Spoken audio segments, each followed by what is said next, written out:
C'est-à-dire que si Israël est devenu très fort, c'est que les Arabes sont devenus très faibles. Et il n'y a pas de mesure. Comment expliquer ça? C'est que, d'abord, il y a eu la destruction de pays comme l'Irak, la Libye. C'est un signe qu'on a envoyé aux Arabes, aux dirigeants arabes. On leur a dit, voilà, si vous voulez faire une politique nationaliste, indépendante, si vous refusez la tutelle de vous soumettre à l'Occident, voilà ce qui va vous arriver. Et vous savez, les prétextes, on peut toujours trouver un prétexte pour détruire un pays. Il n'y a pas de problème.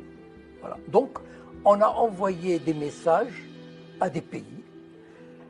Il y a des pays comme le Maroc et l'Algérie, par exemple, on les menace avec le séparatisme. Ça veut dire qu'il y a le Mossad qui travaille dans les zones berbères, etc. Il y a l'Égypte qui est menacée d'asphyxie si elle ne collabore pas encore plus avec Israël.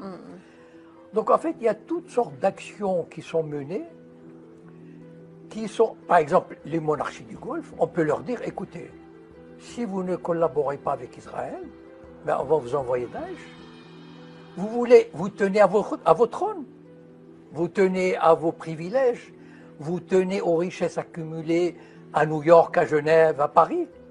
Collaborez. Sinon, on vous confisque vos biens et on vous envoie Daesh. Donc en fait, ils sont dans une position de faiblesse. Pourquoi? Parce que la plupart des gouvernements arabes, la plupart, ou presque tous, sont des castes qui n'ont aucune légitimité. C'est-à-dire, ce sont des groupes qui ont pris le pouvoir et qui se maintiennent au pouvoir avec des tas de privilèges. Tous les gouvernements arabes aujourd'hui, qui sont des castes, ont tout à perdre de résister. Et on a montré aux pays arabes que résister, faites attention, résister peut vous coûter cher, peut vous coûter la peau, peut vous coûter vos fortunes, vos trônes. Donc,